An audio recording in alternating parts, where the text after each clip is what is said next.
Bom dia, tudo bem? Mais uma quinta-feira chegando. Eu sou o Dr. Manuel Antônio Lindo e essa é a nossa mentoria da saúde. Aqui você vai ficar sabendo de muita coisa interessante para poder cuidar da saúde, que é o mais importante, não é mesmo? Então, antes de começar, dá um like, se inscreva no canal, compartilhe. Quanto mais pessoas tiverem acesso a essas informações, melhor para todos nós, não é mesmo? Lembra que a gente falou da anterior semana sobre microbiota intestinal? A gente vai dar continuidade hoje à microbiota e assim a fase do tratamento, tá bom? Mas eu vou fazer um pouquinho, vamos voltar um pouquinho para relembrar os tópicos mais importantes do que nós falamos na anterior aula, tá? Então a microbiota, tá, é um complexo ecossistema do qual depende todas as nossas funções vitais. Olha quão importante é a nossa microbiota, microbioma, intestino. É ali que vai começar e terminar tudo, tá ok? Então, a gente aprendeu a fazer um diagnóstico, né? Para saber como diagnosticar com precisão uma disbiose, uma alteração da microbiota intestinal, né? A gente está aprendendo também a restaurar essa microbiota inflamada e também a reequilibrar esse complexo microecossistema do corpo humano, que é extraordinário. Lembra, cada sinal que o cérebro manda para o intestino manda 9 para o cérebro. Então, vai depender muito da sua vitalidade, da sua microbiota intestinal. Então, se a gente está falando de microbiota, a gente vai relembrar, lembra que eu falei dos antibióticos? Pois então, se você faz uso de antibiótico para uma infecção gastrointestinal, para uma dor de dente, né, para uma infecção urinária, você sabia que a maioria das infecções urinárias, quase que na sua totalidade, vem do intestino inflamado? As bactérias do intestino que vão causar infecção urinária, principalmente nas mulheres por causa da uretra que é mais curta.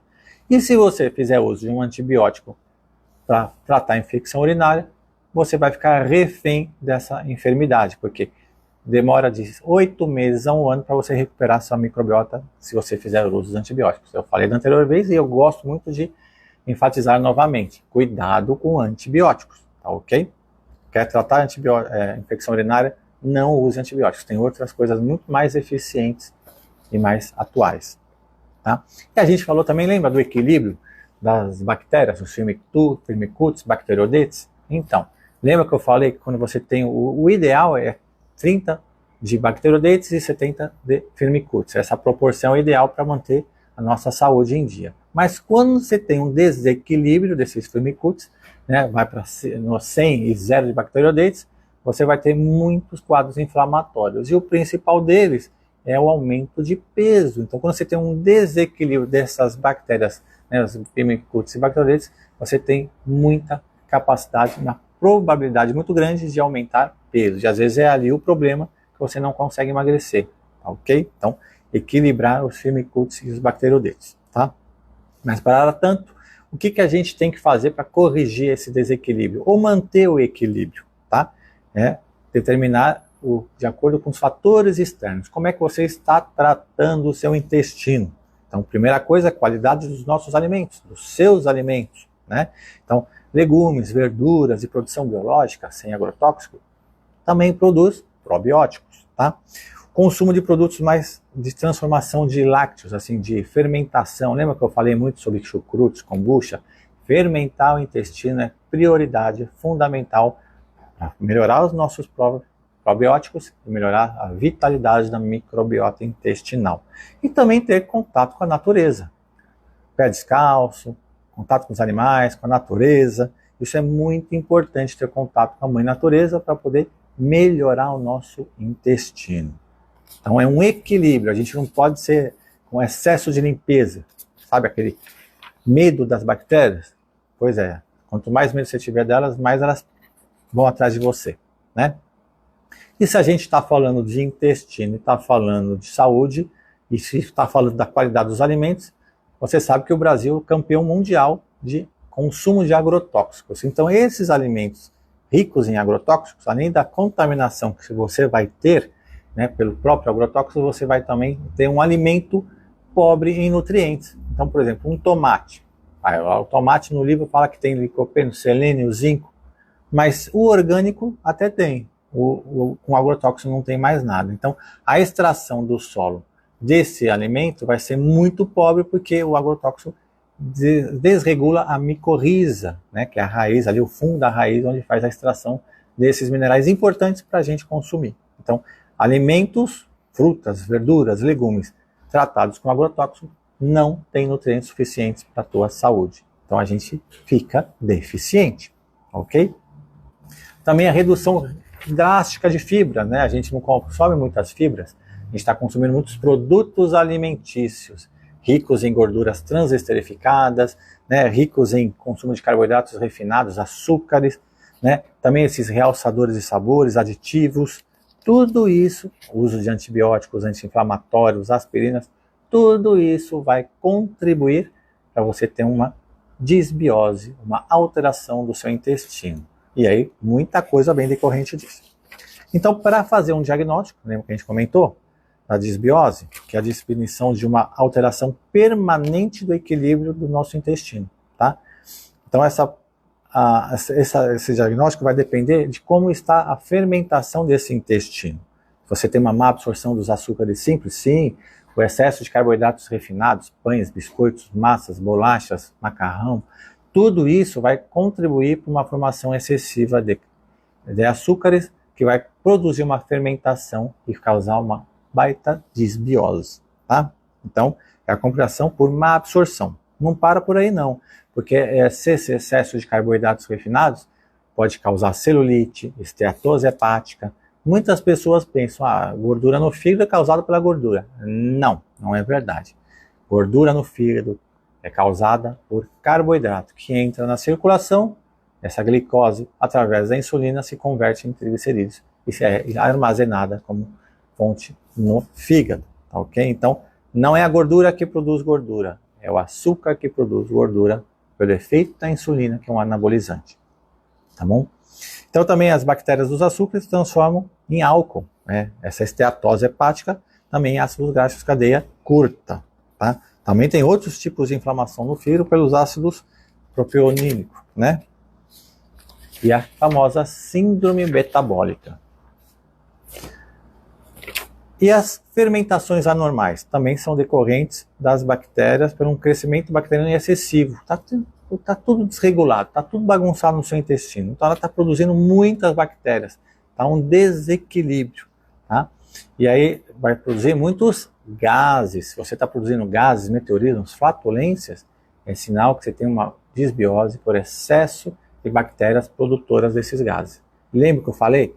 70% a 80% dos gases vão para o cérebro, só 30% que você elimina. Então você está sendo intoxicada, envenenada pelos seus próprios gases da sua produção do intestino, tá? E nisso a gente tem que pensar também no nosso estilo de vida.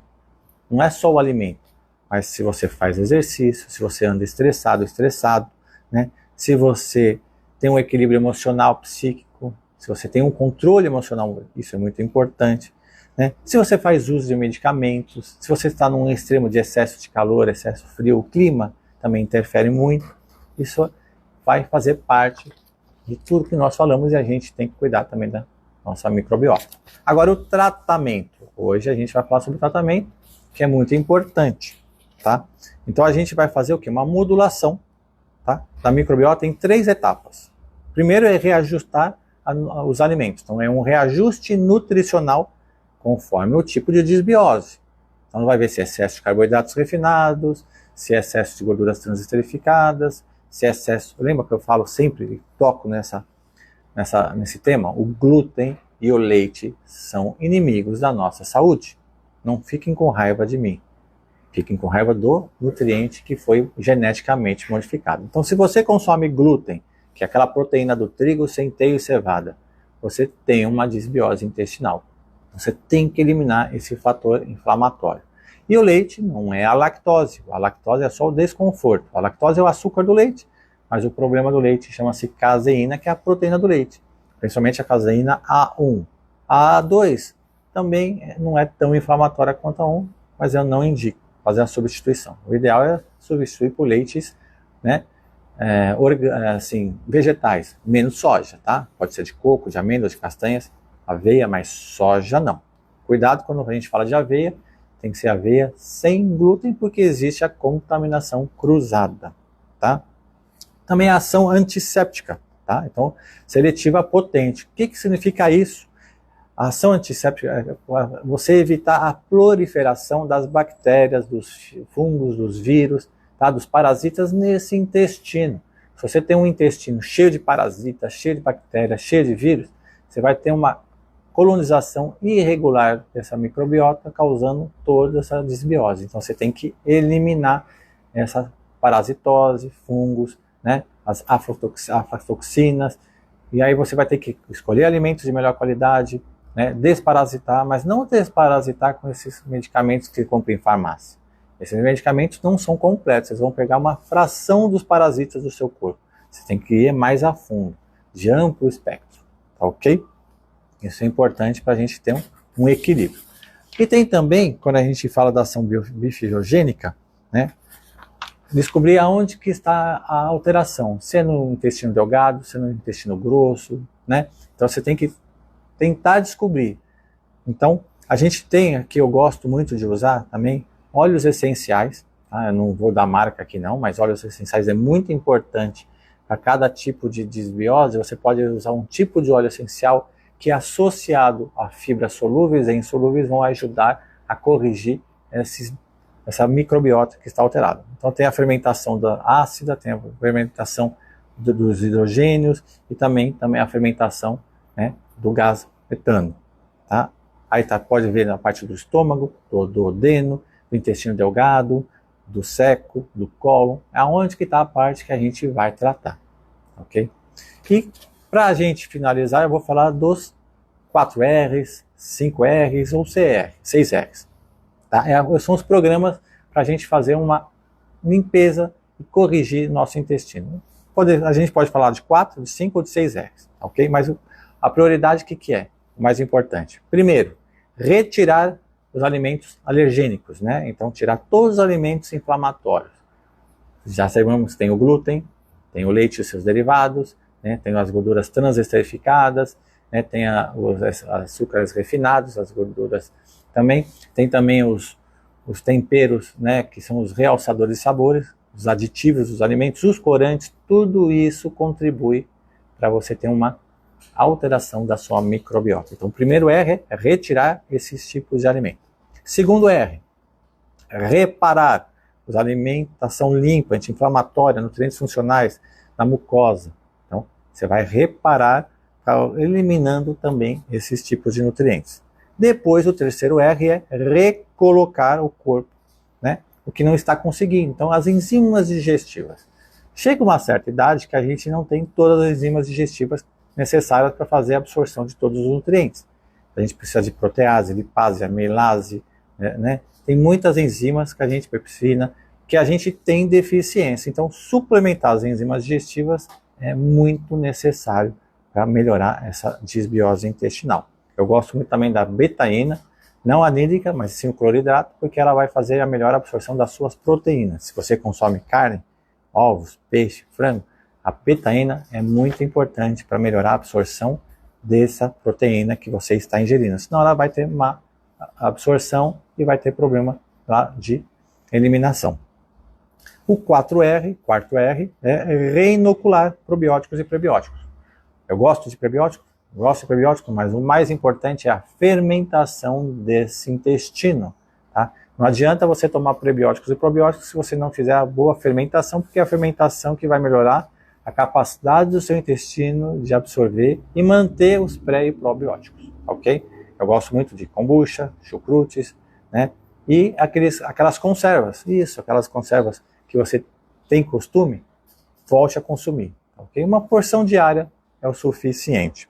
Depois tem o 5º R, que é reequilibrar esse intestino, tá? Então, hábitos de vida, preparar o corpo, atividade física, uma boa hidratação, a escolha saudável do seu alimento, né? A escolha saudável para a sua vida, né? O seu parceiro, sua parceira, né? Problemas emocionais, tudo isso vai contribuir. O excesso de estresse, cortisol, desregula nosso intestino. Então, o ambiente de trabalho, tudo isso é importante você fazer parte para reconstruir a tua saúde. E o 6º é reavaliar, né? Uns usam, outros não usam, mas no final, depois de todos os passos feitos, você vai reavaliar se está conforme. Lembra que eu falei daquela técnica do... Uma dica, né? Você já viu algum animal da natureza usar papel higiênico? Não. Não é porque nós usamos porque somos evoluídos e mais inteligentes. Não, porque realmente a gente tem uma inflamação do intestino. O fato de usar o papel e sujar o papel é sinal que o intestino não está saudável. Porque o intestino, quando está saudável, além das fezes serem bem constituídas, o intestino produz um muco, que as fezes lubrificadas vão sair e não vai sujar. Então, quando você alcançar essa meta, essa capacidade de intestino saudável, sua vida vai ser completamente diferente, ok? Então a gente falou dois temas um só, né, sobre a microbiota, foram 2 semanas. Semana que vem eu vou ter um tema muito interessante, mas eu não vou falar para vocês, é surpresa. Então aguardem, vai ser bem interessante. E por hoje eu me despeço, uma excelente semana, mas não deixa de curtir, não deixa de dar um like, ok? Muito obrigado a todos vocês, uma excelente semana.